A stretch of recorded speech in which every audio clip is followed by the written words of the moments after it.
Thank you for joining us for Under the Redwoods, our webinar in which we explore the beauty, history, science, and benefits of redwood forests. I'm Sarah Barth, and it's my privilege and my joy to serve as the Executive Director of Sempervirens Fund. Sempervirens Fund works to conserve redwood forests in the Santa Cruz Mountains. And if you work in conservation in this region, it is important to acknowledge that these mighty forests are the ancestral lands for many indigenous people who cared for this land for millennia until they were forcibly removed. And we're grateful to work with their descendants, including the Amamutsin tribal band and the Muwekma Ohlone tribe, to help protect and restore these lands, and in so doing also help restore their cultural and traditional relationships with these incredible forests. Thank you also to our growing and steadfast community of supporters. Your commitment to the protection of redwoods in the Santa Cruz Mountains inspires me and the staff at Sempervirens really every day. And so it's especially exciting each month to be able to share with you new perspectives on these great forests, to give you inspiration and remind all of us about why it's important to be conserving these special places, and how your support is doing that. I know many of you are very familiar already with these kinds of webinars, but just to remind you, you can ask questions in the chat function and the Q&A function at the bottom of your screen. And at the end of our talk, we will take as many of those questions as we can. We're going to be speaking today about the majestic redwoods and what they can teach us about ourselves. And I'm excited about this conversation. It's a really nice complement to some of the other webinars we've already presented to you. Those have been really about what you might call the more practical aspects of redwood forests, how redwoods relate to fire, how parks can be managed to enhance people's experience and protect the redwoods. This conversation is about the more emotional side of redwoods and how they make us feel. And although this may be a less practical conversation than some of these others that we've had, it is no less important. In fact, in many ways, it may be more important. Redwoods inspire me, and I'm guessing some of you, and certainly those who are part of the Sempervirens family, in a lot of different ways. They've offered a lot of lessons in my lifetime in resilience, in a sense of community, in the concept of endurance, but especially in this past 12 to 18 months that have been so difficult for humanity. We have a lot to gain from redwoods. And of course, with your support, we do what we can as an organization and as individuals to give back to those forests. So I'm delighted to give you a brief update on some of our work and note that earlier this month, we planted 2,000 redwood saplings, along with 3,500 Douglas fir seedlings in a pretty sizable forest restoration project. This happened on the San Vicente Redwoods property that we co-own and co-manage with a number of our partner organizations, including Save the Redwoods League, Peninsula Open Space Trust, and the Land Trust of Santa Cruz County. But that effort, which was especially helpful post-fire, was really the culmination of years of research and planning done by our organization and our partners to restore this incredible forest land to what it once was. And I think about those redwood saplings as the ancient forests of the future. Mm-hmm. So these marvelous trees, like great art, they're going to last longer than any of us will. And like great art, I think these trees, these mighty redwoods, they're larger, they last longer, and they have impacts that reverberate far beyond any individual's lifetime. And that, in part, is what we will discuss today. I am extraordinarily grateful and happy to be sharing with you our speaker, Rob Beulteman. Rob is a renowned contemporary artist. His work has been shared and appreciated by viewers really around the world. He has a current exhibit right now at this moment at Art Ventures Gallery in Menlo Park, where you can see some of his black and white images. They're special chromogenic prints that he may describe to you here today that were taken at Jasper Ridge Preserve, which is a protected area near us. Rob has been a very close friend to Sempervirens for literally decades, a supporter and a voice for the organization, a champion for the organization. And he's been a fixture in his local Bay Area community for really his entire life. So through his work, Rob has been communing with nature and redwoods for art, for his own personal solace and respite. I'm sure he'll talk to you about that. But we are graced with his wisdom and his reflections today as we explore the idea of redwoods, what they mean to us now and into the future. So please join me in welcoming Rob Beulteman. Rob. Thank you. What a wonderful introduction. Thanks for being here today. Thanks, Sarah, for the introduction. Thanks to everyone that's with us today. A little strange operating without an audience, but there we are. And special thanks to Sempervirens Fund for their century of service to the community and lifelong commitment to the preservation of the biosphere.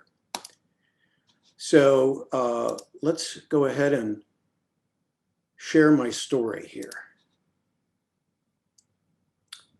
So to set the stage for myself, there's a few things I want you to know.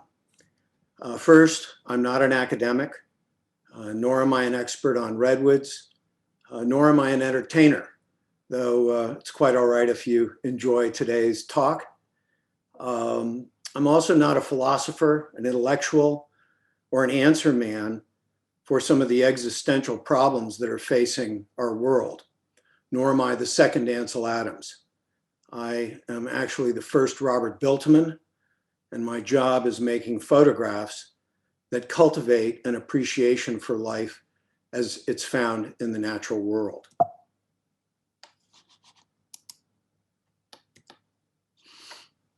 Imagine being told when you were a kid that your life would consist of traveling the American West and photographing what you saw there to inspire public appreciation and action to protect it. While that never happened to me, it is the way my life turned out. Here I am just last month cruising the Avenue of the Giants in Humboldt County. Consider this from John Steinbeck. The redwoods, once seen, leave a mark or create a vision that stays with you forever. No one has ever successfully painted or photographed a redwood tree. The feeling they produce is not transferable. From them comes silence and awe. It's not only their unbelievable stature, nor their color, which seems to shift and vary under your eyes. No. These are not like any trees we know. They are ambassadors from another time. My love affair with redwoods began early in my life in the town of Woodside with my late father, whose childhood in Michigan nurtured a love of the outdoors that was truly unbounded. It was he that imbued me with his love and reverence for nature. He knew better than most that you don't stay in the air very long without profound reverence and respect for nature and her laws, as we've discovered through science. I made this portrait of him in my San Francisco studio in the 1980s, just after his retirement. He spent his life traveling the world as a pilot for Pan Am, and seeing the world from that perspective made him yearn to see it close up and from the ground, to be somewhere instead of traveling somewhere. And travel we did. Here on one of the many road trips we took as father and son in his 1950 split-windowed Volkswagen Beetle, which was one of the first ones brought into the United States years before they began importing them. In the background, Tenaya Lake and the Yosemite Wilderness. Growing up in Woodside, he sometimes called our friend and neighbor Martin Wunderlich to arrange family weekend campouts on the Wunderlich property on the east side of the Coast Range. My recollection of those times, while a little fuzzy with age, remain some of the happiest of my childhood. It was during those nights that I imagined an unlimited future with more and better stuff and greater opportunity and privilege. But you must remember, I was just a boy, and the American dream was my fantasy for the taking. This image, shot on the now extinct Kodachrome transparency film in the 1970s. I recently attended a lecture hosted by Jasper Ridge, Stanford's Jasper Ridge Biological Preserve, that featured Nobel laureate Paul Ehrlich, the author of the bestseller, The Population Bomb. He said something that really impacted me because it resonated with what my observations have been over my lifetime. He said that growth is a disease, and it's the hallmark of cancer. And I've seen it much the same way. The growth that is humanity, and especially America's mantra, has begun to consume its host, the planet on which we all depend. And it's in that context I want to speak to you today. It seems to me that a common theme among most of the people I've met is some deeply held desire to make an impact in the world, to do something in the world that outlasts them, you know, to make your mark. I think that the absence of a well-grounded relationship for most people with time is at the root of much of the mischief that we see in the world today. Our exceedingly short time horizons, whether it be a week, a month, a year, or even a human lifetime, is at the root of a lot of the problems we have. And it's a congenital issue that leaves us incapable with dealing with some of the existential questions that we have today all over the world. Most of us can't imagine 10 generations, much less 50, which would span the average lifespan of a redwood. If we are willing to listen, these trees tell us something very important about that relationship, and I believe is the essence of our affection for these forest giants. As I've grown in age, I've come to see just how limited my mind is when it comes to comprehending the depth and breadth of the natural world. And our appreciation for redwoods is just one small piece of evidence. Consider the fact that the redwoods once covered 2.2 million acres between Mexico and Canada on the West Coast, and that only 5% have escaped harvest since the arrival of the Europeans a mere few hundred years ago. A better example of human myopia is to consider our solar system. In elementary school, we were provided with useful graphics detailing the planets and their orbits around the sun. While these were useful relationships and useful things to know, what was never taught, at least in school when I was a boy, was the vast scale of distances involved, largely because, like the lifespan of a redwood, they are quite simply beyond our grasp. Maybe in high school, you would get a representation like this one of the relative sizes of the planet, which was helpful. But again, not the distances, because they are impossible to depict on paper or any other medium for that matter. Our finite minds can only be stretched so far. With the sun reduced to the size of a basketball, Neptune, now the farthest planet, would be 28 miles away and less than an inch, a mere 85/100ths of an inch in diameter. To see ourselves in this vast expanse of space is tantalizing and daunting.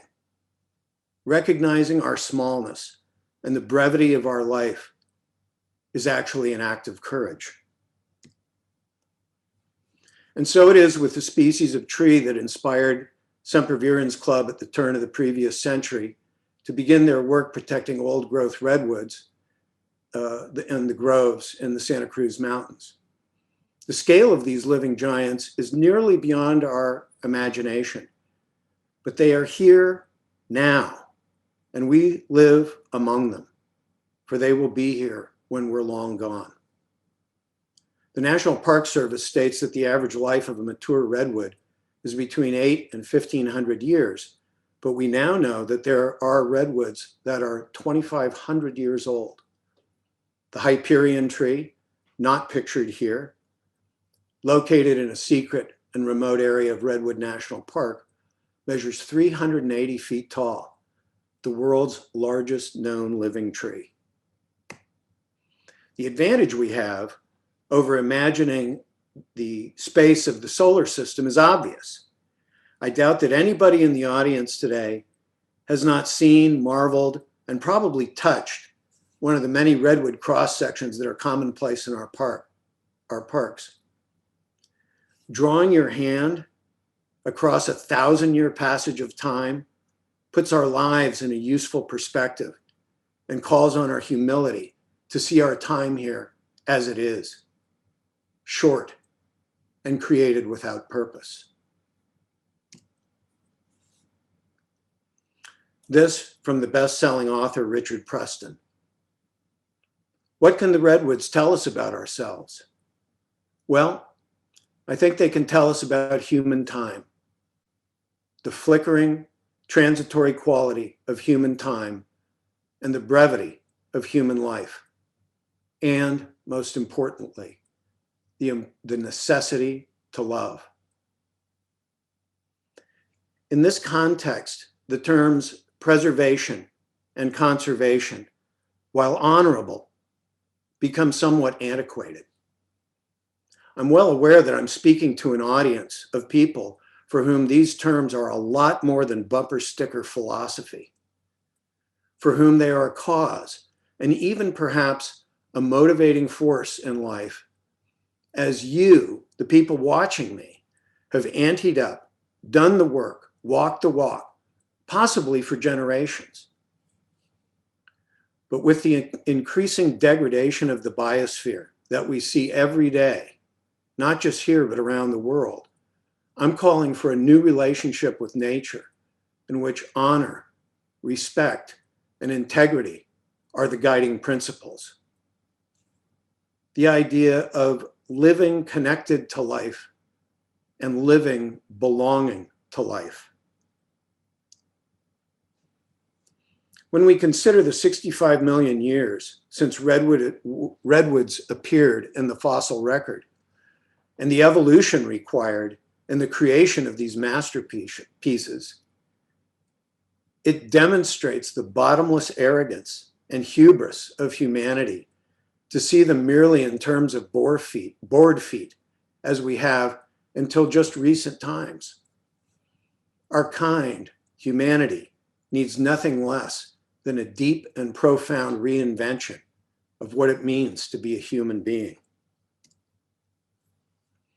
As Steinbeck pointed out, nobody's ever photographed a redwood successfully, and I include myself in that group.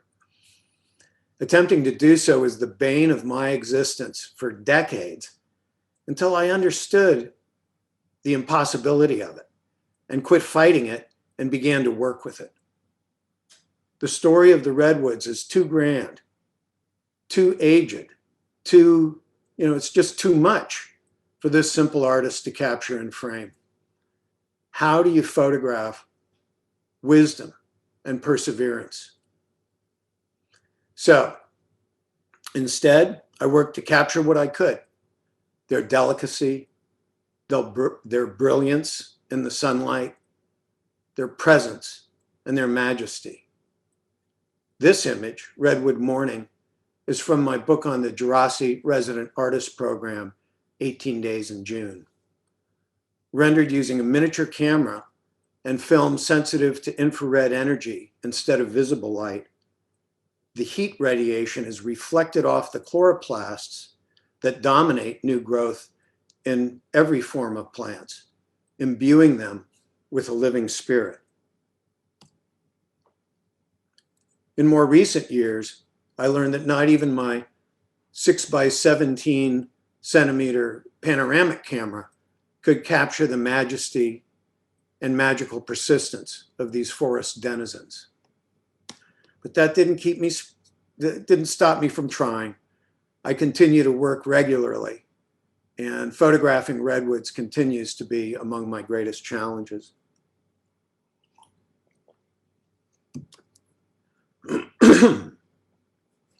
Other artists have made their own expressions with found redwoods.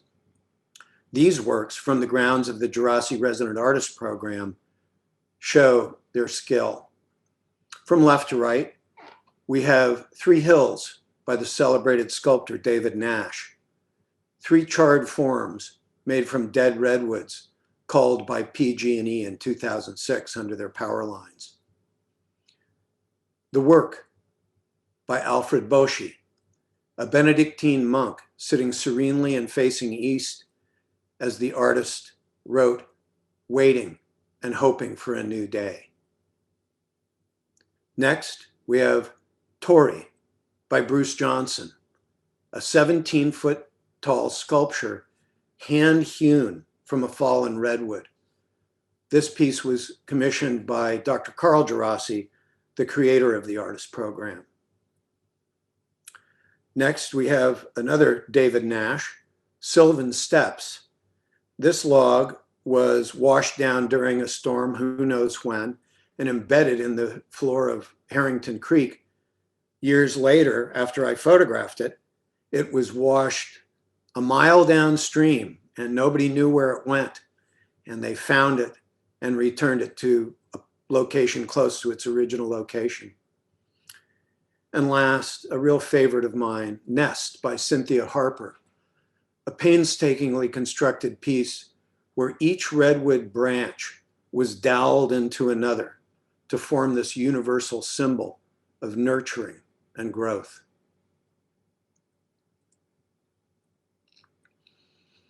Even my best efforts at direct cameraless imaging fell short of capturing their magic, though I must say I felt I was getting a little bit closer.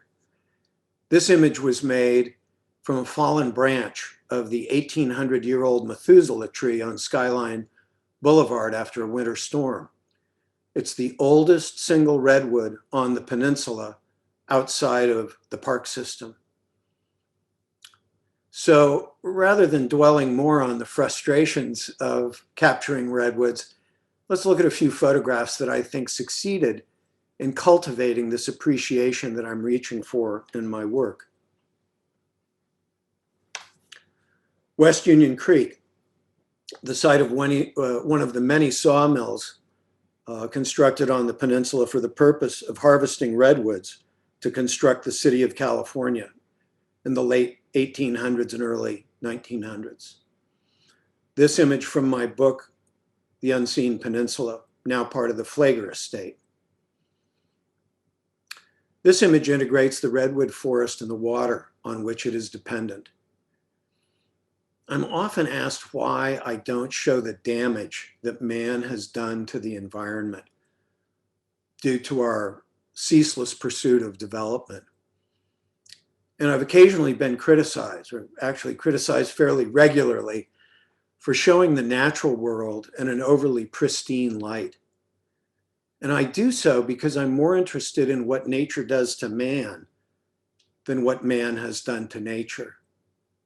I don't find guilt as a calling that motivates right action and livelihood. This image, titled Sequoia sempervirens, captures both the age and the grace of the tree, as well as the promise of new beginnings, as shown by the sapling to the right.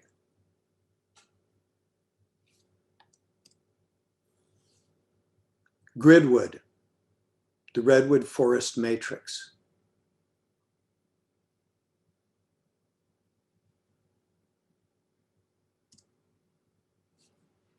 And Sanctuary. This particular house of worship provided a place of solace and reflection during my first residency at the artist program in 1996.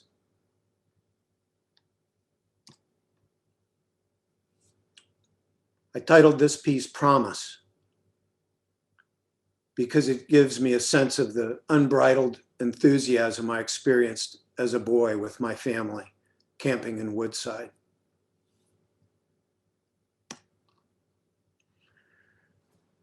Sometimes you get so focused on a subject, you get closer and closer, you want more and more, you want to fill the frame with what you're trying to share or express.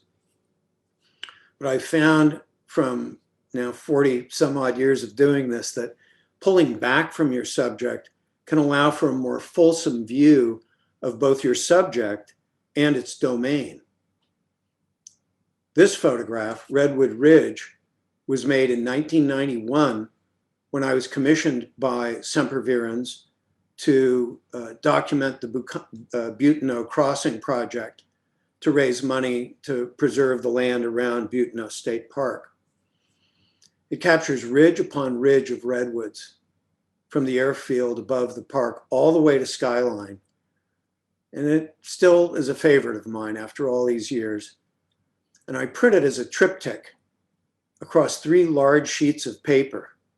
It takes about a week in the darkroom with laser beams and everything else you can imagine to get the enlarger perfectly level so that I can print a 2-inch wide negative across a 7-foot width without the loss of sharpness, detail, or grain. It's quite an undertaking.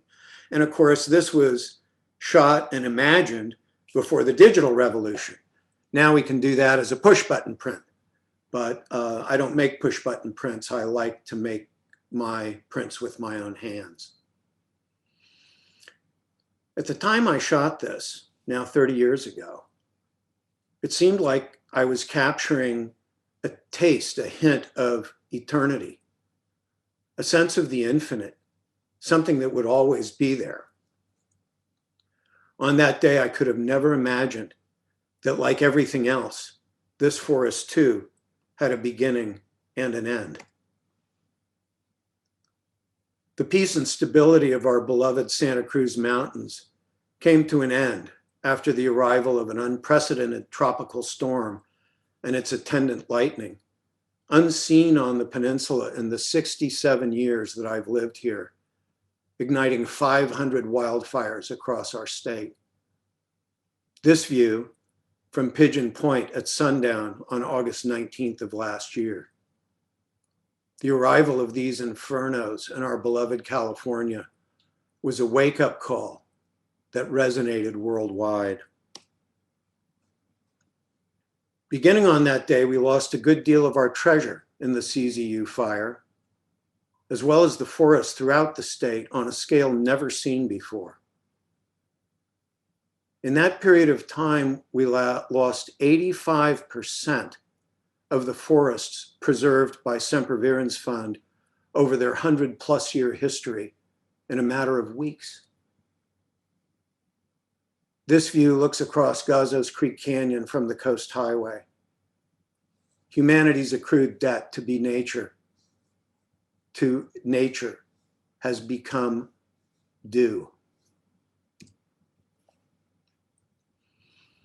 Even understanding that all things must pass and that forests require fire to rejuvenate themselves and be healthy, I wept for the places lost. Like these trees, wind-blown statues from which my print Gazos Wind was made. I know I was not alone in my grief. You know, we human beings are funny creatures. We're short-sighted. We're sometimes foolish. We grow deeply attached to the things we love. And like a child, we want them to be there forever, even knowing that the only constant in life is change. In the days that followed the initial outbreak, my wife Julie and I sought refuge on the lost coast of Mendocino, where the smoky sky painted even the darkest forest deep red. Seeing this stump from logging operations that were carried out well before I was born, I was reminded of Adlai Stevenson, who wrote, "A hypocrite is the kind of politician who would cut down a redwood tree and then mount the stump to make a speech about conservation." I think we all live with a little bit of that hypocrite inside of us. Hence the challenge of reinvention and finding a new way for ourselves and our progeny. And as we all know, the redwood forest can't be ended by fire any more than an idea can be snuffed out by suppression. These trees live on in spite of everything that nature throws at them. Every redwood forest I've ever encountered is filled with burned stumps around which new growth is arising. These fairy rings, as we like to call them, are nothing less than circles of life.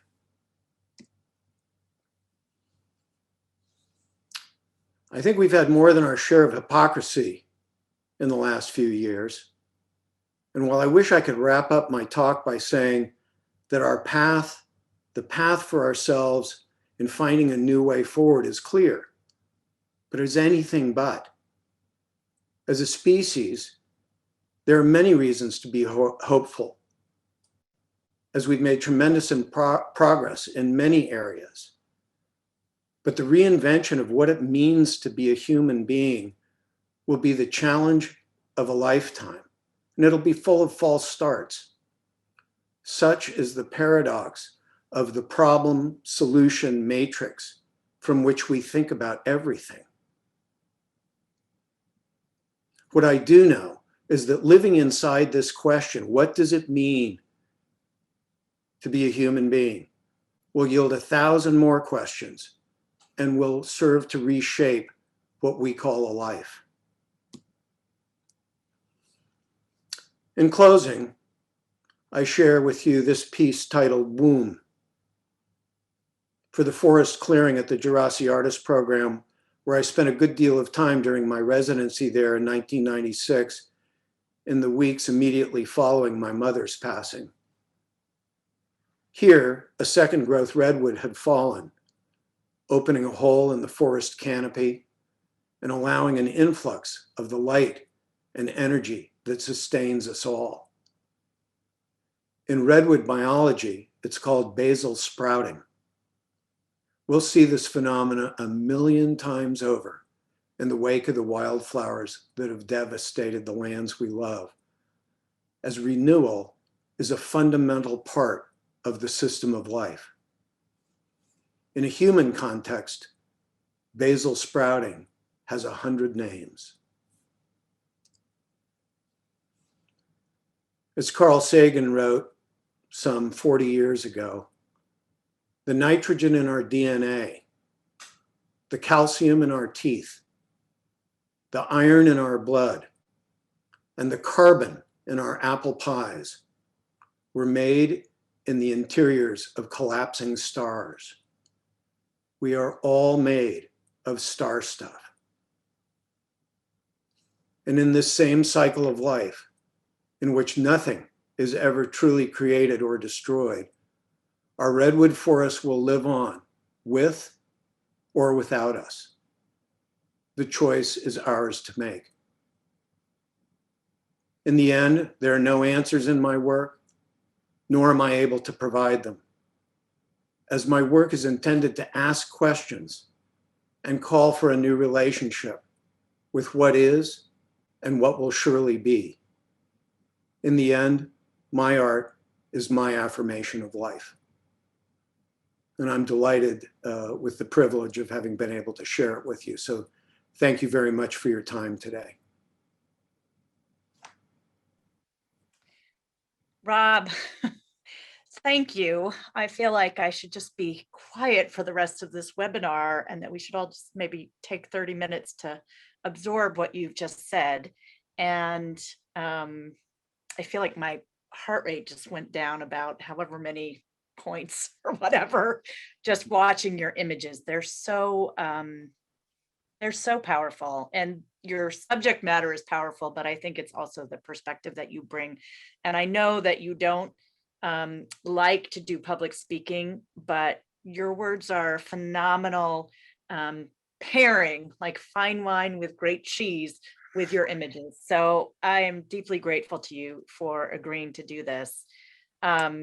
Thank you. And I'm struck by, I offered in my intro, I offered an analogy between redwoods, redwood forests, and great art, of which I count your pieces.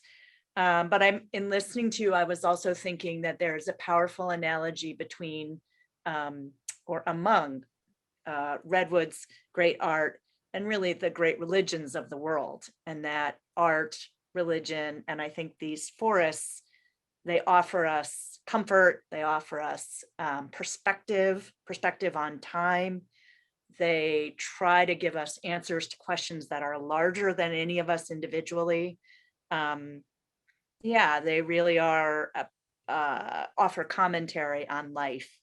And you've touched on that in your remarks, but it really came through to me very powerfully. And so first question I want to ask you is, we've had, as I said at the beginning, a really tough year.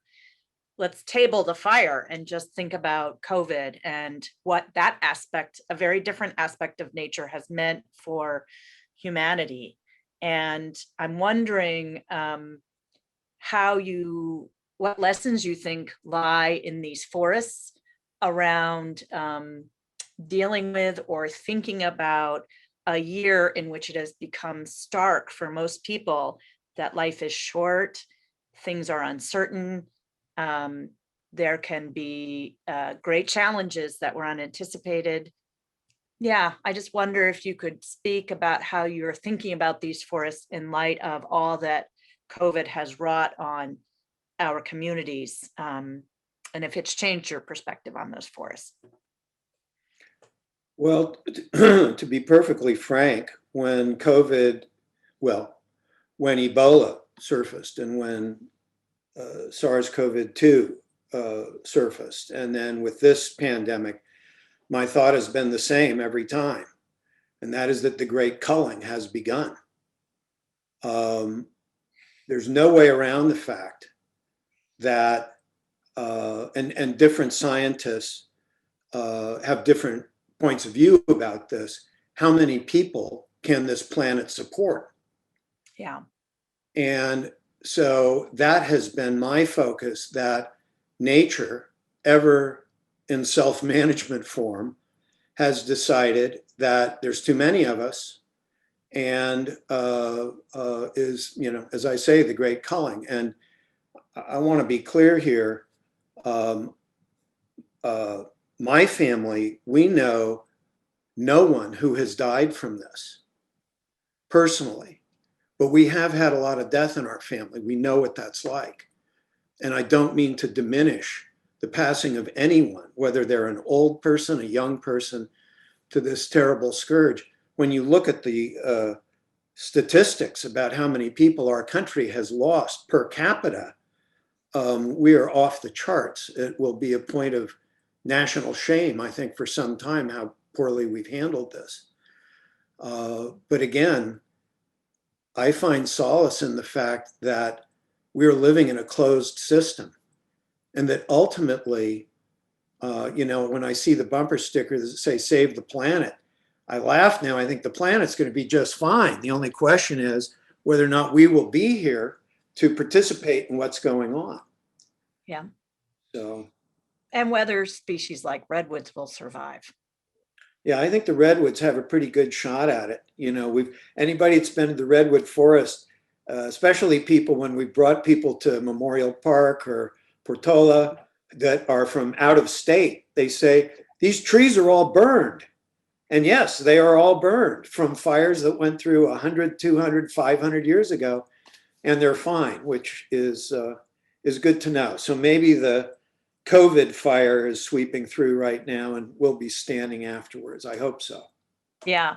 Well, and it's interesting to think about your commentary on the sort of density of humanity and the resulting illness that's now spreading through the world. I think there's a analogy in redwood forests and in all of nature that if things grow too dense, they are not as healthy as they would be otherwise. And in fact, sempervirens and other sister organizations often have to actively manage our forests to thin them to sort of make up for past mismanagement in order to allow the remaining trees to really thrive. And I'm not in any way suggesting that that, is somehow a benefit of COVID. Please don't misunderstand me, but it is interesting that really dense forests, and certainly in the case of redwoods, the individual trees are far less healthy than if they have a bit of room.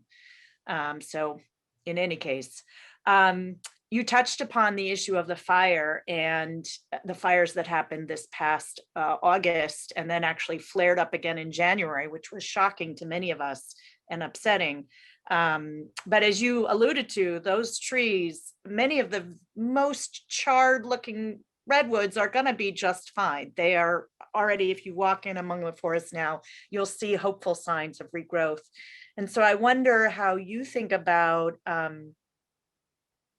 how we see them and how we can see them in new ways. Because for people, for me as an individual, when I go into that forest, even though I know intellectually that they're going to be resilient, it's really upsetting to see them burned. And it's hard not to see it as repugnant, not beautiful. Although I think in many ways, ecologically, it is a place of and a moment of rebirth for these forests and rejuvenation, actually. So I wonder how you as an artist think about the beauty of those burned forests, or can you see beauty in them? Well, I can and I do. My trip up to the South Fork of the Trinity River, from which I made that photograph of my camper on the Avenue of the Giants, I was stunned at the size of the fires up there. Yeah. I believe they said that you could fit around a dozen CZU fire scars into the Trinity Basin fire. Wow. Wow. I drove for 3 hours at speed on a mountain road, during which both sides were incinerated. And I don't mean burned like the area around Felton, where there'd be a burn area and a clear area and a burn area. No, they were incinerated. I spent 5 days on the Trinity River. There were no fish, not one single bird, no mammals. There was one bear. Other than that, there was no wildlife at all. And the people that I met up there told me that it was all gone. So I made some wonderful dramatic images of the burn areas and had ideas about what to do with them. But, I'm like everybody watching this show. I'm a human being. I have emotions and feelings. Julie and I, my wife Julie, we went down to Davenport and took a detour into the fire scar, and I haven't gone back. I haven't gone back since I saw the Gazos wind trees gone. I'm attached, I've been working for Sempervirens and Post since 1983. And I know it's going to come back. Just as I know that, there is the cycle of life, that people pass away and that children are born, and it is a cycle. It doesn't stop me from missing my father, my mother, from my wife's mother. It's just the nature of things. But at the same time, I thought I could immerse myself into it and make something that would speak to that, and I found myself unable to do so. Yeah. So it was too hard. Yeah. Yeah. Too much. Well, I'm glad I'm not the only one who feels that way, because I know better in my head, but in my heart, it's hard not to have it hurt. And I think this concept of generation to generation, when a redwood does die, which it takes a lot to kill them, but when they do eventually die. The notion that they, sprout forth a fairy ring around them, or a fairy circle, the understanding that as the down trees decay, they nourish the forest with nutrients that play out in almost every other species. It's a really beautiful image, and I think it does offer a lot of comfort when you think about humans generation to generation. I'm going to ask you one last question, and then we're going to open it up to our audience. This is the beauty and the prerogative of holding, being the facilitator. I get to ask as many questions as I want. In June, so in one of our upcoming webinars, we're going to have Professor Suzanne Simard, who's done a lot of research into she calls it the wood wide web, the interconnectedness between one tree to another. And she studied redwoods specifically to talk about how they share nutrients, how they, in essence, communicate with one another and support one another root to root. And I just wonder if you think about them as community members, rather than individual trees. Can you see that as you're out there trying to capture those images, that sort of network of the forest, as opposed to just the isolated tree? Yeah, more so now than ever. Mm-hmm. I don't know if anyone in our audience has ever been to a catastrophic burn. I'm not talking about a ground burn that was nurtured by the natives that were here before the Europeans, or a crown fire. But when you go to a catastrophic burn, there's nothing. The ground itself is ash 18 inches deep. So when you're walking in the forest, now gone, you go in up to your shins. And not only that, anywhere you go to a forest, a big basin before the fire, redwood forest more than elsewhere, there's a way you can walk in between the trees, but all that shrub growth and all those mid-height, the tan oaks and the manzanitas and the madrones and so on, there's nothing, absolutely nothing. There are shafts of incinerated trees and nothing else. So in a flat area, you can stand and look for hundreds of yards and there's nothing to occlude your view. So with this experience I had recently, I don't look at the forest the same way. The forest isn't, the trees or the tallest redwoods. It's all of it. And it's from the water flow all the way up through that entire riparian area, which I hadn't really gotten before because I'd never visited an incinerating fire like that. Yeah. Well, one of our upcoming talks as well will be about salmon and work that Sempervirens Fund is doing to try to restore coho to some of our properties. And one of the things I'm sure we will talk about at length is the direct link between fish and streams and forests, which is not always an obvious connection to people, but it is a network, it's a community, it's a natural community. So, yeah. All right, well, with that, I'm going to open the floor. My colleague, Matt Schaefer's been monitoring the chat and the Q&A, so I'm going to let him raise questions that our audience has for you, Rob. Great. Robert, thank you so much for a wonderful presentation. There's lots of lovely notes coming in, which I'll be sure to share with you. There's a couple questions about your technique, and so I wanted to get a couple of those in. One of our attendees asks, in some of your colorless photos, it seems we can see lots of branches without any leaves on them. Are they really bare, or is that a result of your photographic technique? Well, the cameraless work is, it's almost unrelated to all of my traditional landscape work, which is done with film, paper, and camera in the old world school. I don't make digital photographs. I think digital imaging is wonderful, but it's not how I choose to work. The cameraless work is, well, the best analogy is a musical one. Black and white photography, landscape photography, is like classical music.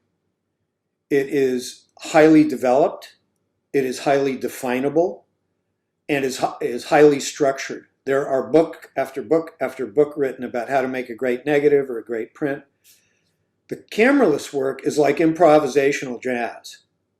There's no data, there's no light, there's no exposure meters, there's no rules, there are no books about it. I mean, it is mine. And so it's a world away. in asking about sometimes there's branches and sometimes there's not, you're probably all familiar with the term depth of field or depth of focus.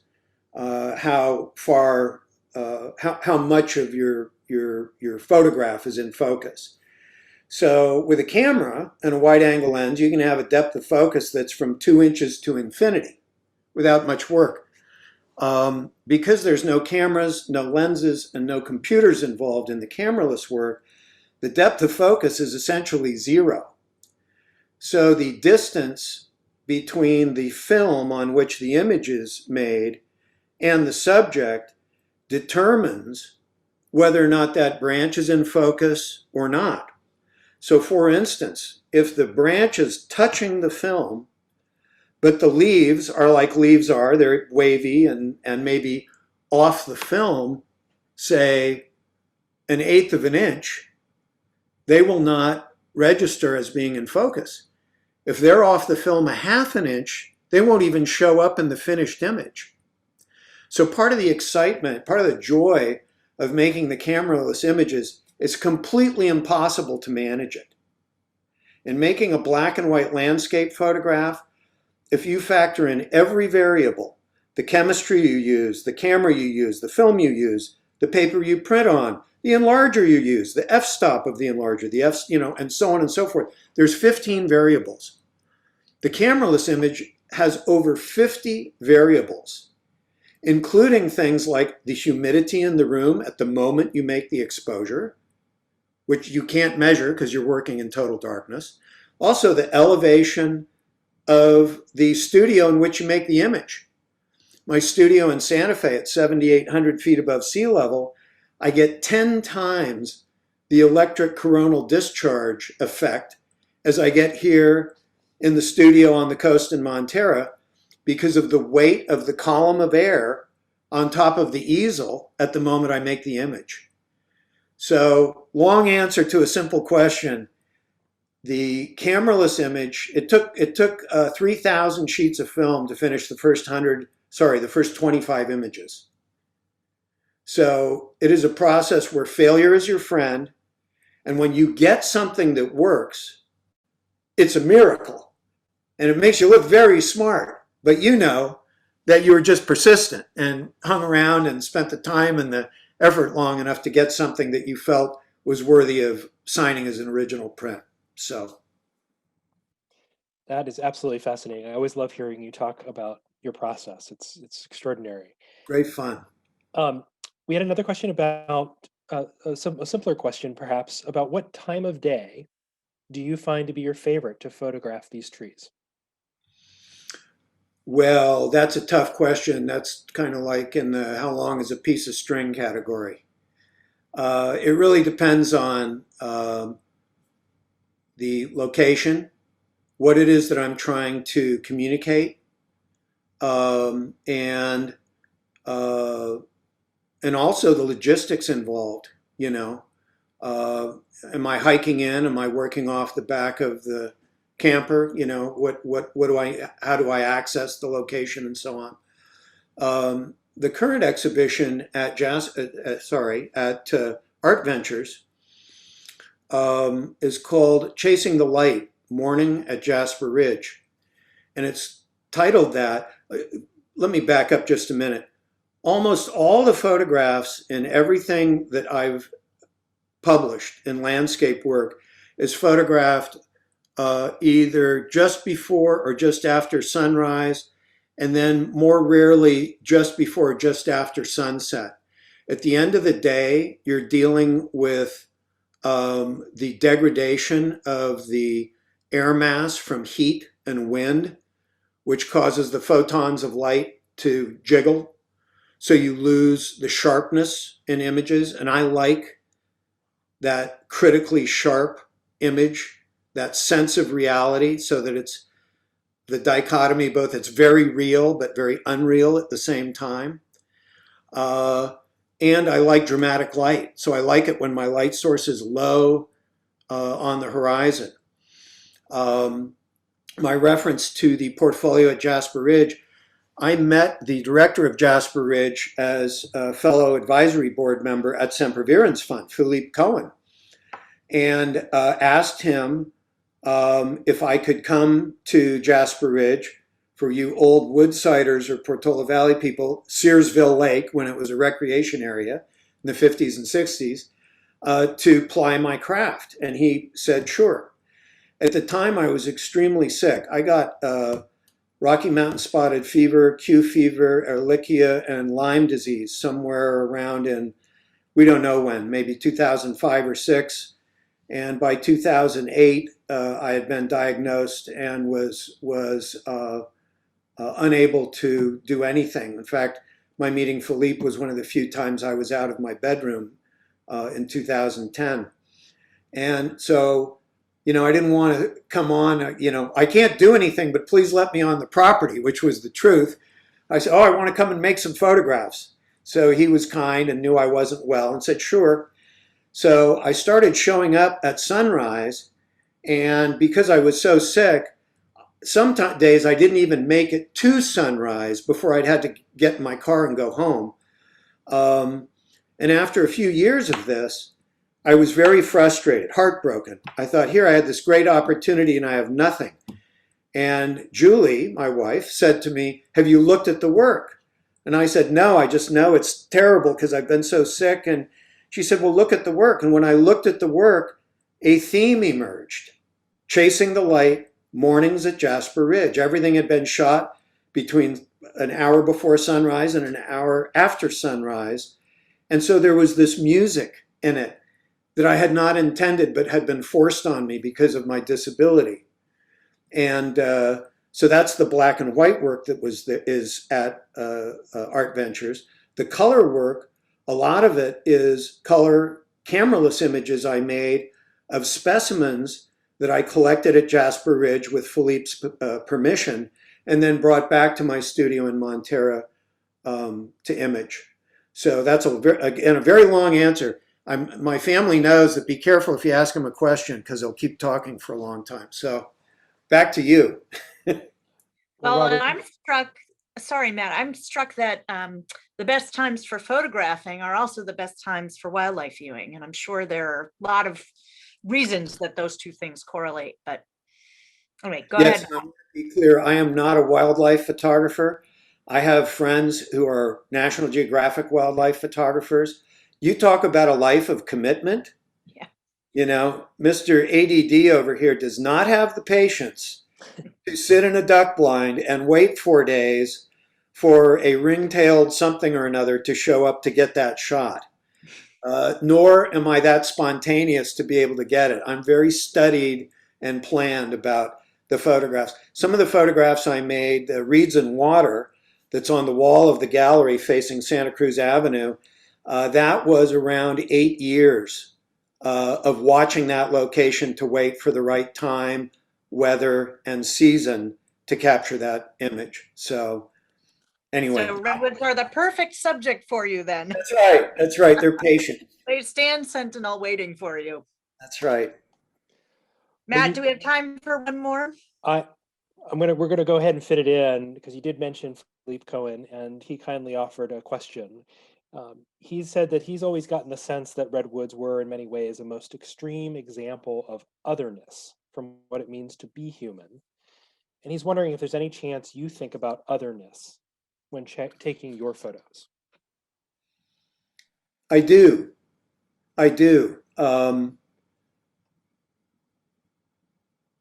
I think being chronically ill is, it's not a wonderful way, but it is a way to experience the brevity of your life and the smallness that you are as a person. For years, I'm thinking back to my portfolio east of the Sierras. Every year I go to the Eastern Sierras and work. Those were different photographs. Those were made by me as a young man. I referenced my being a child earlier. Well, then I was a young man, climbing mountains, right? Dominating the landscape, being strong, being masculine, all those things. And the otherness there was an otherness as an opportunity, I don't know, to prove myself to myself, to, I don't know, hard to put that into words, but since I've gotten sick, I've seen how small I am, how inconsequential a life is, and that there's a real freedom in that. There's a real beauty in that. It's not that, oh, I thought I was big before and now I'm small. On the contrary, I feel like now more than ever, I experience how small my life is and how all of the world is an otherness that for whatever reason, nature provided me with a brain to fathom the question of how do you live in harmony? How do you live so that you're not consuming what nature provides all the time for your own purposes and your own agenda? And as I said earlier, the reason I'm interested in questions, I found, before I got sick, I found real power in answers, having the answer, being the smart guy, being the published artist, you know. As I've grown older, I found that real power lies in living in questions that are worth living in. Like, what does it mean to be a person? What does it mean?